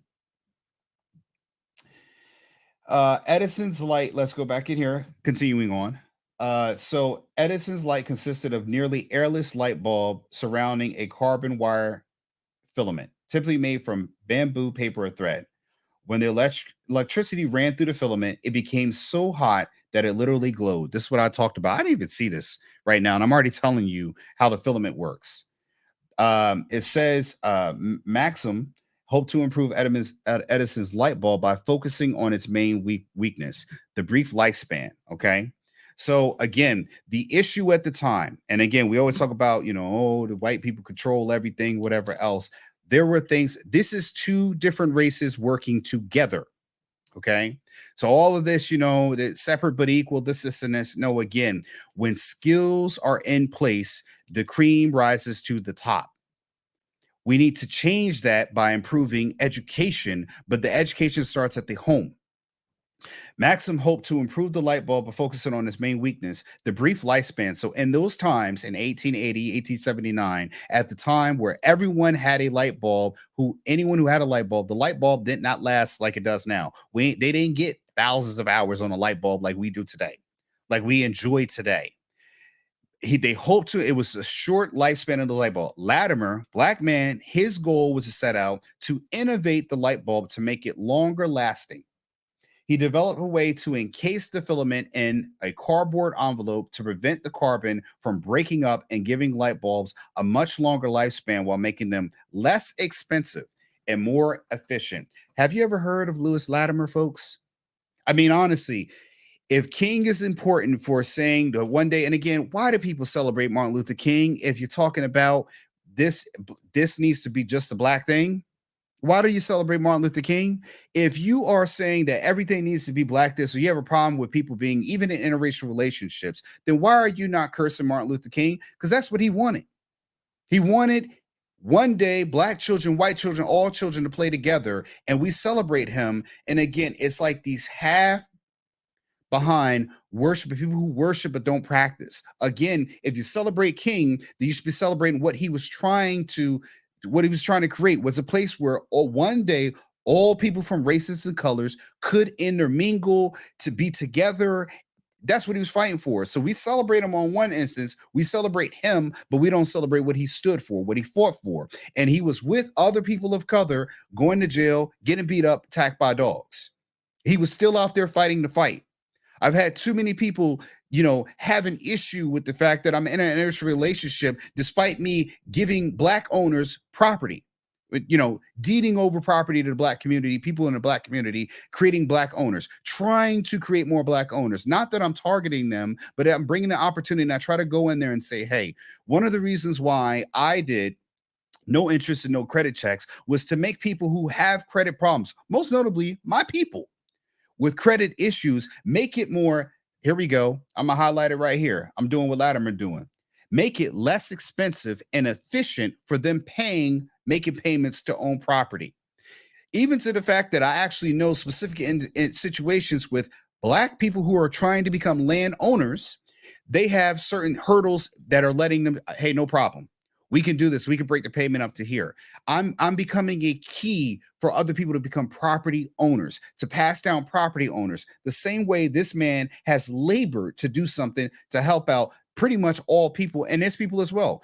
And the reason why this is important is because by him making it less expensive and more efficient, it made it possible for less affluent areas to have electricity too.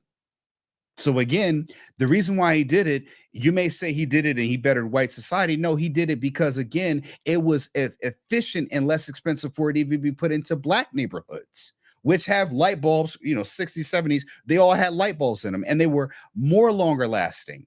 Last thing, continuing on. So he did collaborate with Edison. He also had, this is what I want to talk about here. He also developed something that was he developed a method for climate control and more hygienic climate control for making rooms, something called the apparatus for cooling and disinfectant. Okay. He also made something for a top hat holder for back in the day when everyone wore top hats. But cooling and disinfecting, the cooling and disinfecting apparatus is pretty much what is now our air conditioners. That is the grandfather of the air conditioner. You look at your grandfather and say, oh man, this guy's old, whatever else, rocking on a chair. Lewis Latimer created the device or had a patent and created the device. His invention led to what would be innovated on to become what is the modern day air conditioner, something that people use in first world countries all over every day during the summertime when it gets hot. So when your air conditioner cut on, I know people innovated upon it, but so you need to give a thanks out to Lewis Latimer, which is a black man who did it at times where he had more oppression. He just came out of slavery, was born in the time during slavery. Not saying he was a slave, but again, he's born at a time where it was more disadvantageous for it. And here's the lasting part where I want to talk about his ultimate achievement, okay? Because there's a legacy that's left behind. For all you people talking about legacy, passing something down to your kids, it says right here, despite racism and discrimination and unequal access to education and opportunity, he played a major role in the development of two products that greatly impact the lives of Americans today: the light bulb and the telephone. And what he was upon his death, the Edison pioneers. So Edison pioneers, people may not know what Edison pioneers are. Thomas Edison had a group of highly intelligent, capable, and skilled, efficient people to actually work on all the other things that he was working on and inventions wise. Lewis Latimer was the first African American male that was part of the Edison pioneers. Do you think he dealt with more than what we dealt with now? Because I don't have walk around and people call me the N-word. Most people actually know not to call you that. But again, he had skills and he had labor. He was laboring for his opportunities. And despite racism, discrimination, and unequal access to education, this is what people nowadays are telling Joe Biden and the rest of them to hand out checks for. That's what they're telling them. We need more checks. We need more of this. He actually dealt with more, and I would arguably say worse than what we're dealing with today. And he still did not make excuses for his achievements. Let's go back to his famous quote. What was his famous quote here? He said that, again, this was his famous quote. He could have said anything else about his life that would be an indication or indictment on him not having an advantage like we talk about today. We create our future. He said, we create our future. Your future is in direct alignment with your decisions that you make today by improving present opportunities, however few and small they are. That's what his notable quote was, saying that. He was inducted, or he was a member of the Edison pioneers. Who knows what other things he had input on, he decided on, he reflected on, and said that we need to make improvements on that every American enjoys today. I don't care if this is something that is the responsibility of other people. This is something that is responsibility of us, people like myself, to teach and talk about. The people who are listening and jumping in and out of the live stream, you're hearing it here. It is your responsibility to talk about this with your children. It doesn't matter what school you send them to. Most schools can't teach your kids about accounting. They can't teach you about how to operate in a marriage. They don't teach you about how to survive in life. They teach you how to survive to get through life and most likely fail. But they don't teach you how to thrive and be successful in life. And they definitely don't teach you about history. Okay, moving on. The reason why I'm talking about all of this is because, again, with everything going on, everything that is being talked about now, excuse me, you have we're now losing. Our education is down as a country. We're ranked very low, even though being a first world country. I think that we put out thousands of dollars per child into education, which is we spend more money educating our kids, but we don't get the return, the ROI on our kids becoming brighter, smarter students. There is, and it's not just African American kids. I went to CVS the other day, last week, and this is the saddest thing that I heard. And again, the kid may not really understand what he said, but I was going to CVS, and there's a group of white children coming out from middle school. The police officers were there at the CVS, and I believe that they were saying that, hey, you can't come in without an adult, which I believe is some constitutionality in that, because CVS as a store did not have any signs up there saying children under a certain age were not allowed with a company with an adult. So I didn't see that there. So they were kind of infringing on their rights, but I understand you got a group of kids walking into a CVS. We all know that game. Somebody's going to come in here with a 5-finger discount and get itchy and start scratching for something that they're going to take out. And the kid said, the cop said something to him like, hey, you guys can't come in here with an adult. And he pointed towards something that I didn't know. I'm passing by. So again, I'm not going to make any value judgments on the police officer, and I'm not going to make any value judgments on the children. It's a group of white kids, 1 or 2 black kids in there too as well. But he was talking to the white kid. It's white cop talking to white kid. And the white kid turned to him and said, don't worry, I don't really like to read that much. And I looked and just said, man, it wasn't about his race. It was the kid said it as a badge of honor. He was saying, I don't like to read that much. You know why? Because they like to screen that much. They like to be on screens. They don't like to read. They don't like to read. Screen time should be a reward for read time. Let me say this again. I'm giving myself a round of applause on that one. I just can't make that right now. Folks, listen, I've got $ Ancestry lands for Cash App, Venmo, Ancestry lands. Yes, I do sell land, but there is a part of me buying land, and there's a recoup on that, and that way. But again, live streaming, taking out my time, donate however big or small, it's all appreciated. This is episode number 3 of me live streaming. You're talking to me live and direct, and just going back to that. So donate if you can. If you can't, I appreciate you liking, watching. Give it a comment either on Facebook. We're streaming on both Facebook, Ancestry Lands on Facebook, my personal profile on Facebook, and we're streaming on YouTube right now, live and direct. Going back to this, it was sad because I live in an affluent area. I've done an interview about millennials, and does affluency affect them? And I had Mr. Cynic up there, who was he's a millennial himself. And we were talking about how affluency affects the different outcomes educational wise with less affluent areas. You have the situation down in Baltimore where the school system is being sued because most of the students cannot read or write or even do arithmetic, which is math. They can't even pass their actual scholastic tests. We're raising a generation of people who are less literate, less competent, and they're going to go out into it's like we're almost raising them to be the undertows of society. Less education leads to more criminality. Statistically, that's true. And again, this kid sat there, and I'm like, man, how much money do your parents dump into providing you a quality lifestyle? And this is a white child. I mean, it's blonde hair, blue eye. And he says, I don't like to read. Now I get it. The other side, let me play devil's advocate. Kids don't naturally like to read. If you give a kid a book or a video game, they're gonna naturally choose a video game. You give a girl I don't want to be, trying to put it on there, but you give a girl something like a coloring book. My daughter loves to color. If I give her a color book or a book, she's gonna pick a coloring book every day. All right. Even if the book has words to color, she'll rather color words than she will actually read in a book. But again, the value of understanding reading should be known at the parent to child level. For the kid to say that, and he's in a group, maybe 10, 15 kids, it sends signals to everyone else as peers that if he's cool, maybe I should be as cool as him. He could be an A student. I'm not gonna value judgment on that. But the fact that he would open his mouth, he wasn't taught enough sense to not open that out of his mouth. And I hope that his parents would ever hear him say that and correct him. Because again, I tell my children all the time, when you walk out of this house, you are a direct reflection of me and everything I have succeeded or failed to do for you as a parent. My children are 8 and 6. I tell my wife the same thing. Whatever you do, however you present yourself, good or bad, it is a reflection on us as a family. They will perceive your children by the way they perceive you.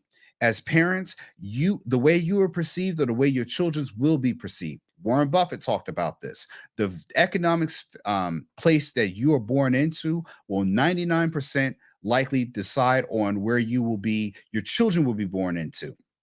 So again, going back to Lewis Latimer, are we striving to thrive or settling on surviving?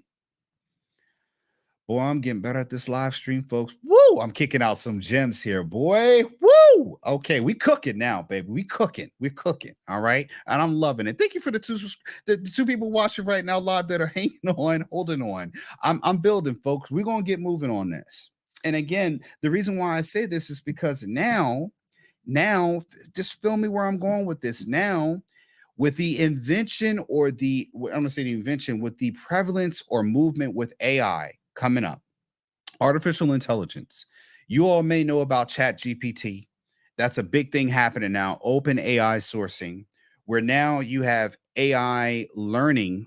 We're actually teaching AI how to be better than us. There you have everything from script writers, they can do ads, they can do things like this. My posting manager Eric, he really brought it to my, and shout out to him, Eric. Thank you so much, man. He's a great value to have in my business because he doesn't just do the job that I pay him for. He does things and brings me innovative ideas like a Lewis Latimer in helping to open my mind to things. And 9 times out of 10, he will show me something in the beginning and I will kind of pass on it and I'll come back around to it. And that's how you know you got a good person that you should grow within your business. And he went from posting to posting manager to he's pretty much now doing all marketing exec. And I've paid him more and more as he continued to bring value. And one thing that I love, man, is that he does the extra. He's involved in the business, involved in the mission, and he could talk it like you walk it. You've seen him on my Melanin Market, actually on the field with me, doing interviews on the scene, talking to people about land ownership. And he's another brother out there that's not making excuses. He's capable, highly capable. But I'm going to go back to the AI part is that when I see even in the land industry, people with Chat GPT, they love it. I like it because it does give you new ideas and things like that, that maybe things you didn't think about. And again, it's now moved into where we see them putting robotics into the military. They're putting robotics into, I think I fly into San Francisco, into California. They have a robotic arm that can give you coffee. You click it and it'll make the coffee for you. And I don't know how good the coffee is. I'm not interested, but I look at it and people are wild by it. And I said, that's a barista that's no longer going to get a job one day. And the reason why I talked about that little white kid there that said he didn't like to read, if he embodies that going forward, okay, even if he's growing up in an affluent area, this AI will be the reason why that is a death sentence for many of us out there. That is something that is infectious and a disease that needs to be stamped out, no matter what race the children are. Okay. The open AI is the one thing I like about it is that it can alleviate when you're starting and you need an idea. It can help you with things that you may not be proficient in. If you're not a great speller, it can help you spell. If you're not a great writer, it can teach you how to write better. But one thing it cannot do that we are submitting, there's a thing called delegation or abdication. Delegating is when if we're using AI in a delegating fashion as a business, meaning that you're giving AI your expertise and you're asking it to innovate upon your expertise, that's something different. Abdicating, which I feel a lot of businesses are doing, which is having AI write a story for you, and then you go out there and print the story. AI as the author, really all you did was just slap your name on it. The problem with that, again, where I'm being cautious to all people, is that the skills part, we talked about that earlier. You're not building the skills, the AI has the skills, right? That's why you'll see the show Westworld kind of on HBO kind of highlighted that a little bit. What you're doing is teaching it to be better than you. So why would corporations need you if they've got the AI, right? Again, you're abdicating, which abdication is basically you're just giving, you're telling the AI, can you do this for me? AI does it, and you no longer have any creative input. You're not responsible for the onus of learning. You're not responsible for building a skill. You can't even pass down that skill. The only thing you can pass down is how to put inputs into the computer, the AI, which pretty much makes you the drone and makes the AI the human at this point. Are we not trading places? Because you're basically operating as the first Apple computer that was ever created. You're the DOS system, if you will. You're the initial basic computer that you could just, or a typewriter at this point. Which again, why do they need you at that point? Tell me that. And I'm going to go on and show you a video soon about how this all is starting to happen now and it's starting to take place. This is what I'm talking about. We need skills. Skills. Shout out to Coach Greg Adams, who has a money mindset. I'm part of that group, and we talk about building skills, increasing your value, increasing your worth. People may be having a problem with the way he does in attacking women. What I'm saying about is men. The problem with men is that we fail to grow up and take on the challenges that we need to become men, real men. I'm not talking about pretty men. Now, I tell my wife all the time, if you're looking for a pretty boy, you probably passed him by at college or in high school. As a man, my feet aren't going to be the smoothest because I work out and I walk and, I on my job, I'm on my feet when I was doing nursing. I'm worried about progressing. A lot of my I live in a neighborhood with a lot of Eastern Indians. And one thing I noticed about them with arranged marriages is that they're more worried about the family succeeding than if the wife has makeup on or if the husband's got six pack abs. They're not worried about that. They're worried about the kids having a value education, even if they have to live in apartments for the rest of their lives. I respect that. Shout out to Hadi, my neighbor, and Anish, my neighbor. It's always great to talk with you all and learn something about what's going on in your culture and the values that you bring because they do watch my stuff. I like it that my neighbors watch my stuff and see it in a very interesting. Ask me questions about it. And again, they're seeing a black man own property. They see my interracial relationship and they're saying, "Man, what are you doing?"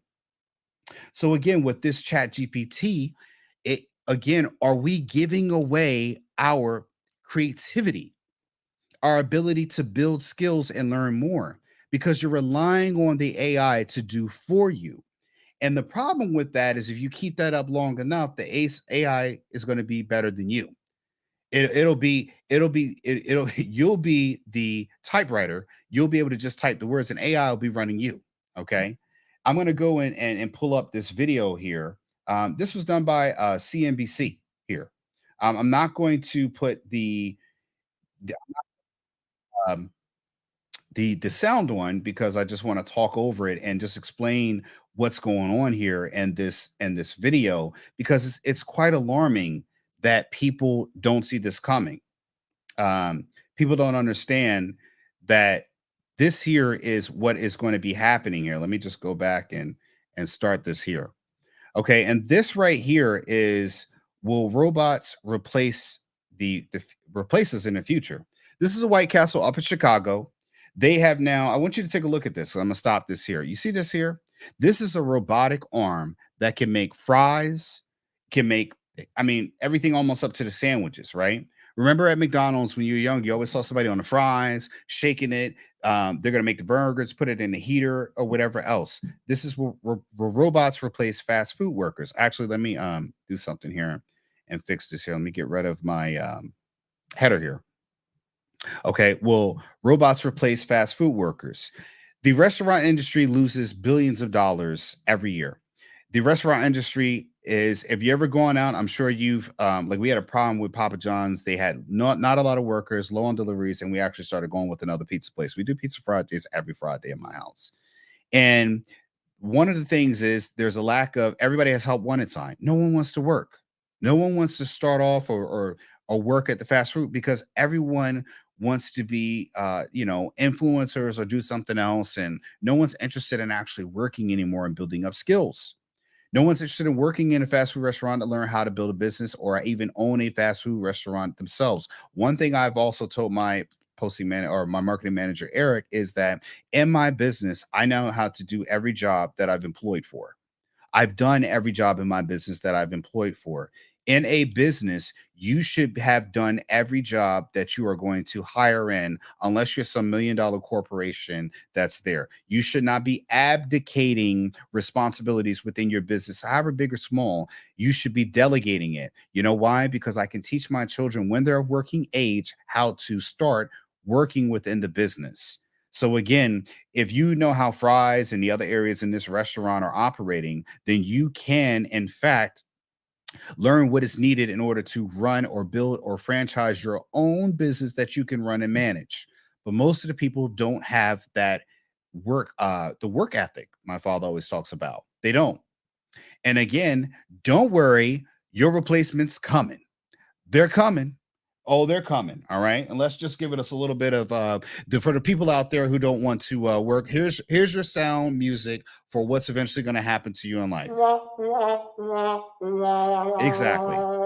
So, will this arm here, I'm going to show you a little bit about this arm. This arm actually is taking curly fries, or what are these onion fries here, putting them into that and distributing them out for the worker here to bag up and send to the next person. Now it's doing fries, folks. Will replace fast food workers. They take the fries out, shake them down, put them in a box, deliver them out. So the people now become manufacturing workers. They went on to say, I'm going to stop it here again. I actually watched this video earlier today before I got on because I wanted to share this here, is that this replaced the job of two fry people at the baskets here, at the people who do the fries and any part of the deep frying here. This took two human jobs away, folks. Two at this one. They're starting to implement this into White Castles throughout everywhere else because it'll save them money. You know why? Because for one, that robot doesn't take breaks. The only thing you got to do is replace parts and update the system. Robot can do that. Eventually, the person that you just saw here, this lady here, this part right here, that bagging up process, eventually they'll have a robot for that. Okay. Because again, you put the robots in there and they start replacing right now. Now it's dunk it in, take it out after a certain time, turn over and roll. That's the same arm they use for the coffee maker in the SFO San Francisco airport that they have there making a coffee. And this is what I'm talking about, the non-Latimers of the world, the non-Lewis Latimers of the world that are settling in on being nothing or just going to work and living off survivable wages. So again, when a company gets rid of the two fry cooks, then they get rid of homegirl here bagging. Then when they have someone working on the cash register, able to do it here, when they have someone else here that can put in the order.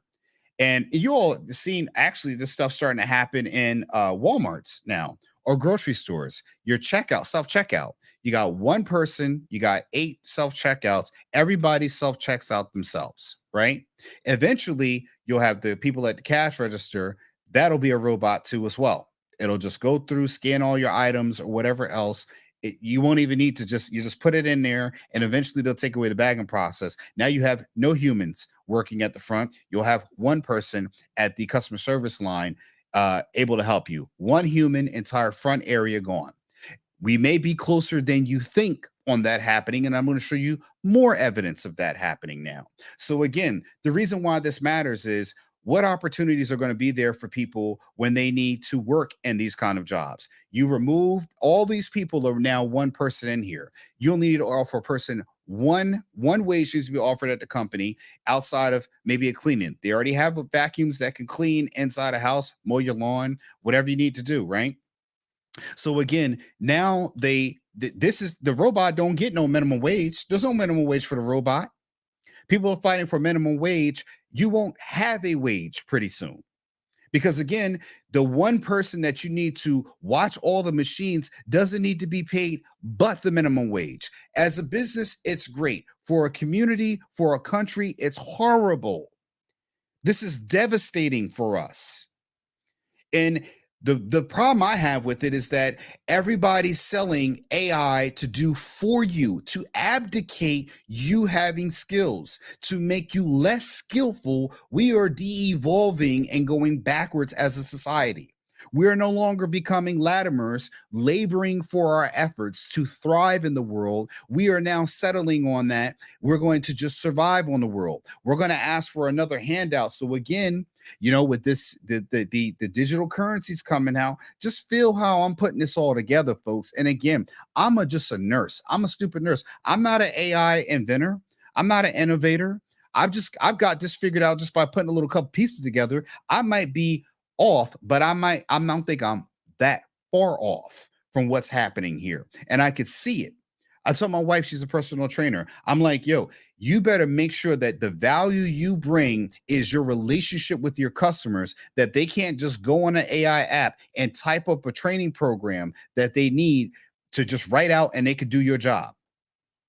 Because again, once people go to that, they don't need you. We already have programmable training programs that you can input in. The one thing we're missing is the people part. That's what humans need. We need human interaction and contact, which is why isolating us is not a great thing. It's not great in doing it with cultures. It's not great at doing it within relationships. It's not great doing it within societies on a whole, folks. It's not. And I'm showing you now what's going on here with this. I mean, it's crazy. This is just more. What's happening now is that this is going to save them $12 billion. That's money that they're going to save. Be clear. Let's be clear on one thing. Once they figure out how to do it in the restaurants, they're going to start doing it in everywhere else. They're going to start. The restaurants is just the first step.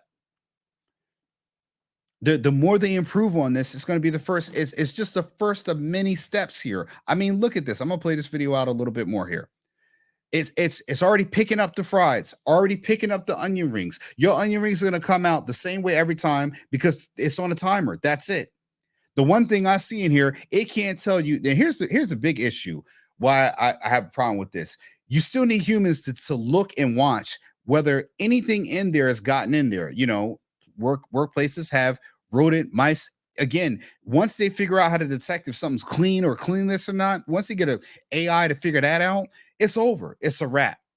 You got the look on the right over here. See this over here, this burgers flipping, all of that. This machine will be able to do that very soon. This is not going to be, you think this is going to be decades away? This is going to be years away, even months away. Our food is becoming more expensive. Well, guess what? The quality of food is going to be managed by the robots. Who cares after that? This will be the most inexpensive food that you can think of. It's going to be all over the place. What are we going to do then? What are you going to do then? We used to have people working these jobs to get experience, get their foot in the door. And this is what I was telling my wife we were talking about the other day. Is that what used to be minimum wage will be non-existent. What will be the minimum wage will be what used to be higher pay. Like, just think for me as a nurse, right?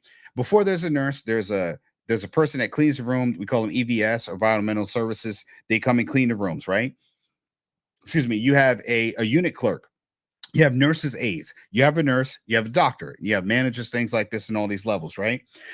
Eventually, with this happening, they're going to start replacing the bottom to where now something like nursing may be the lowest wage to start from in a company. And then after that, they're going to figure out, why do we need to pay you as much when we're already about to replace you as it is? Right? You see all these future videos and these things happen. We're already there, folks. And again, you would say, well, Phil, what do we do to combat this? Build skills. Build skills that can operate outside of this. Communities where skills are built and shared between community people. That's what I keep talking about when I'm saying about buying land. You can grow your own eggs on your own land. You can teach your children how to grow tomatoes on their own land. Forget the stores. Forget the big box stores. They're going to be replacing you right now as they're already replacing you. You're abdicating on that because you don't even know how to grow something for seed. Am I saying you need to become a farmer? No, but you should be able to teach survival skills because they're taking away thriving as a country already. You already talk about the middle class being removed. Okay, great. What do you think you're going to do with the lower class? They're only pushing you one way, upper or lower. There is no more surviving the middle class. My wife and I, one of the biggest struggles we have as an interracial relationship is my wife, her being Caucasian, she's used to being comfortable. Not because she's white, but there's a natural air about her that is comfortable when things are when comforts are provided. My problem is, as being an African American, there's the hustle in me to understand that the comfort is not enough. You need to have more because you will eventually, that will become less. Inflation will take away more and make it less every day as we speak. She doesn't get that. So I have to lead and keep pushing on, even though we have arguments about it. But again, I have to lead in a way that eventually she does see, like before I talked about inflation before inflation happened, 15 months before inflation happened, she gets it now. When the ish hits the fan, she starts to understand. Remember, when you are leading a household, when the ish hits the fan, people will understand. But before then, they don't. You do not need to make decisions on what people do not see coming. You need to operate as a leader for what is coming that you experience is now. You need to operate as if that is happening now, not waiting until it gets here and tries to figure out what opportunities may be there. Because in this case here, it's already here. So I'm saying it's already here. I tell my family, yo, you're already too late. My kids, my plan for my kids, and I'll show you where I'm putting my money where my mouth is. I'm planning on my kids already watch my videos. They ask me about lives. My wife understands. She actually took our baby with her to the doctor's office for her maternity appointment, postpartum appointment, and she took the baby with her. And she said, "Are you doing live stream and replacing your regular videos?" I said, "No, it's an addition too." I said, "You need to build on all of this because our kids need something. They need a legacy business to inherit. They can go to college and get a degree all they want to, but they're also going to get debt after that. Unless you're running this, you dunking a ball, unless you're kicking it really fast, playing soccer, or you're swimming, or you can run really fast. Notably, they're black children, so it's generally expected for us to be good. You got to have a jump shot, throw a football, or something like that. If you're not doing that, you got to pay for school. So they're going to end up with debt. I had a full academic scholarship, and I still ended up with college debt because you had to pay for the room and board. And again, they're going to end up with that. They need to be making money while they're in college. Your kids need to be running a portion of your business while they're in college, making a wage, doing two things at once. You might think that's a tall order. Look at this arm here that's replacing it. Where are they going to work at? That you're going to be sitting here saying that, look at this lady's face. Look at her face. She's like, this ain't right. She look at this lady's face. She ain't smiling. She's frowning because she knows her behind's about to be up out of here. I'm going to stop sharing this now. And I'm saying to people right now, what you need to understand is that you need to be building skills. I have talked about this at a Melanin Market. I think we were in Pensacola, and I was talking about Marwise. I said, Blacks we have $13 trillion economy within our own community, but dollar circulates within 1 hour. And I said, that's because Black people are a product. We're not producers. We're consumers. I've said that even as a society, we're consumers. We take on debt. We love debt. We don't produce anything. We took manufacturing away. We don't produce anything. Our GDP, gross domestic product, what we produce is lessening and lessening. We're always buying. We're not selling. One thing I'll say good about Joe. One thing good I'll say about Joe Biden is that at least he got the Boeing. They sold Boeing to India, like 400 or 500 planes or something like that. That's like the largest plane order. Again, as much as I'm gonna salute him before I poop on him right after this, because again, and I'm not sure he was in there making the deal. I'm sure he wasn't in there making the deal and getting the contract up. But again, as president, you get the credit, you get the clout. You know what I mean? That's what it's for. He's got to get the credit for making the deal happen. That's what it is. And they sold, I believe it is, I don't know how many planes they sold, but they sold a large portion of Boeings to India. All right. And that was a big thing for us because it's something that is going to bring revenue back into the country. And we don't particularly have that. And that's a big thing. We need to be producing more. Our country is leading us. Where the leader goes, we're following. We're spending more money than we make. We don't have enough products that are American made that we're selling to other countries. We buy from everywhere else. We don't produce anything here. And again, we're doing the same thing in our micro communities. We're taking on debt, and we don't sell anything. We don't produce anything. We don't sell what tell Answer me this one question. What do other countries want to buy from Americans other than our debt? Nothing.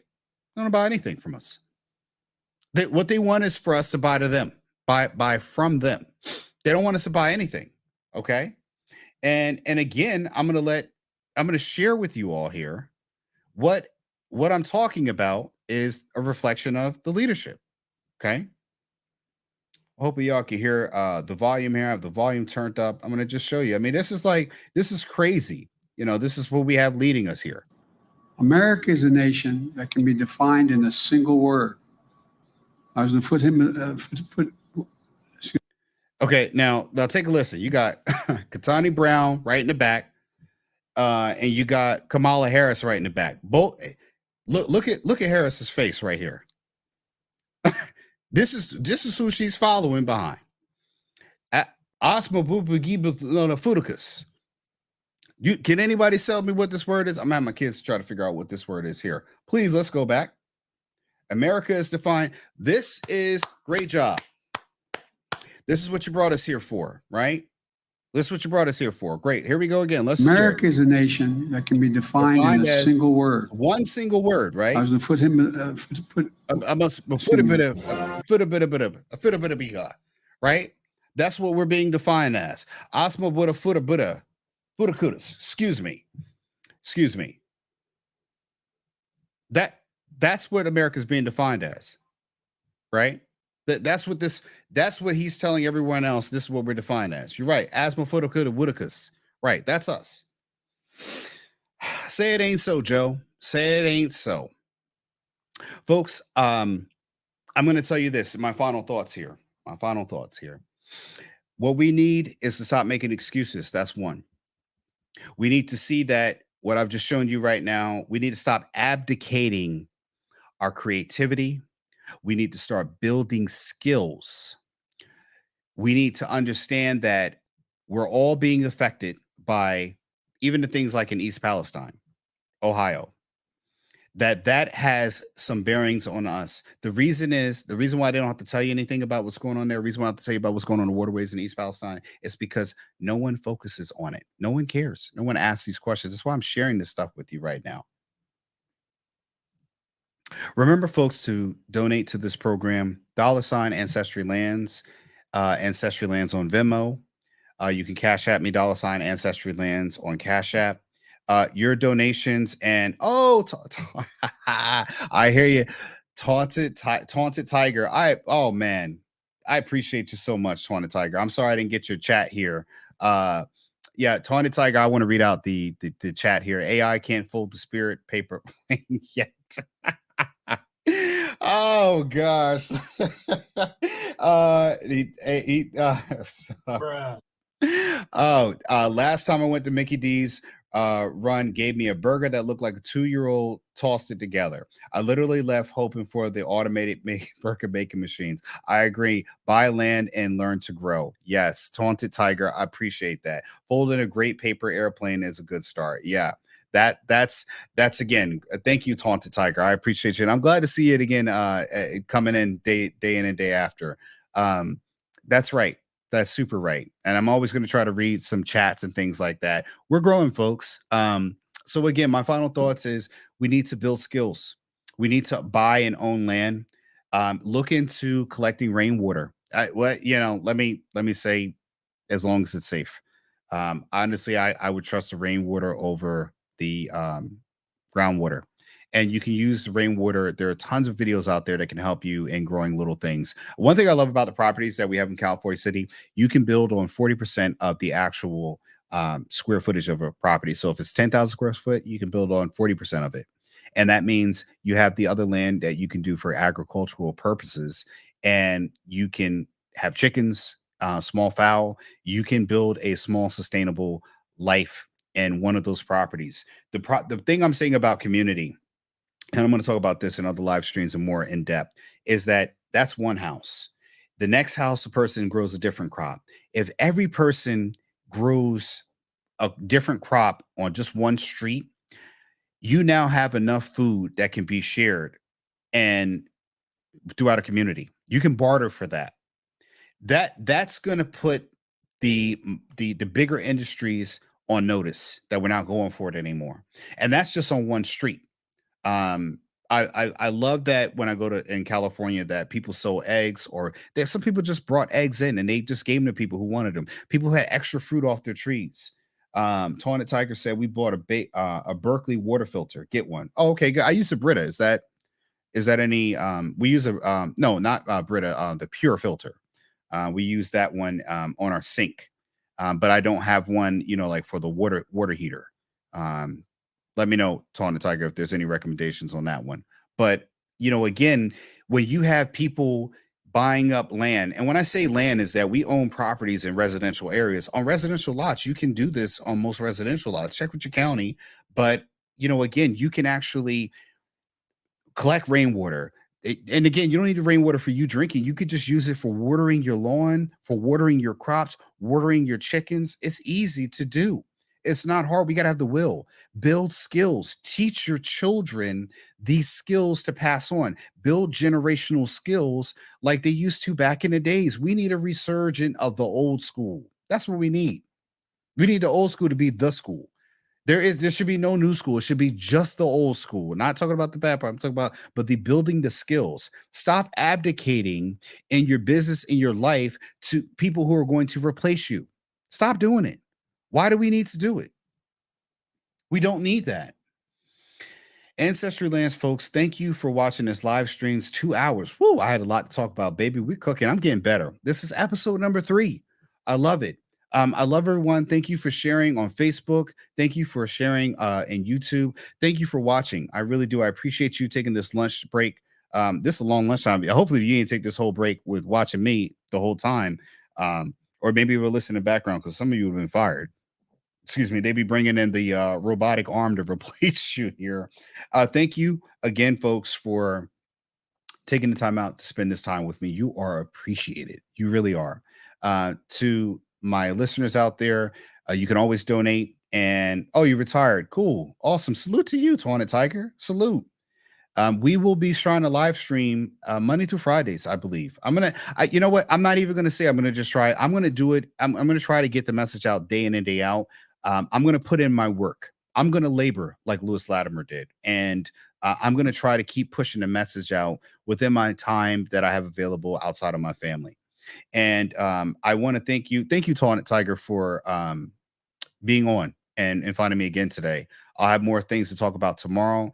Ancestrylands.com is where you can go and look at our properties on our website. Ancestry Lands on YouTube. We're on Pinterest. We're on Twitter. We're on LinkedIn. Well, I'm on LinkedIn. We're on IG and Facebook, folks. We are trying to be everywhere to show you that we have digital presence. And again, we're about building skills. Ancestry Lands, folks, thank you so much for tuning in and watching me. I am your humble host, Philip Davis, owner of Ancestry Lands. Thank you and have a wonderful day. And be safe. Go buy some land too while you're at it. Take care, folks.